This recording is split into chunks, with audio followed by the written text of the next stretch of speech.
যে সমুদ্র সব থেকে সুন্দর আজও আমরা দেখিনি, সব থেকে সুন্দর শিশু আজও বেড়ে ওঠেনি। আমাদের আমাদের সব থেকে সুন্দর দিনগুলো আজও আমরা পাইনি। মধুরতম যে কথা আমি তোমাকে বলতে চাই, সে কথা আজও আমি বলিনি। কিন্তু আমি জেলে যাবার পর আগের চেয়ে অনেক উজ্জ্বল হয়েছে দিন। আর অন্ধকারের কিনার থেকে ফুটপাতে ভারী হাতে তারা অর্ধেক উঠে দাঁড়িয়েছে।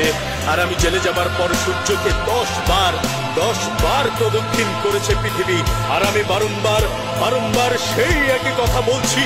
জেলখানায় কাটানো 10টা বছরে যা লিখেছি সব তাদেরই জন্য, যারা মাটির পিঁপড়ের মতন, সমুদ্রের মাছের মতন, আকাশের পাখির মতন অগণিত, যারা ভীরু, যারা বীর, যারা নিরক্ষর, যারা শিক্ষিত, যারা শিশুর মতন সরল, যারা ধ্বংস করে, যারা সৃষ্টি করে।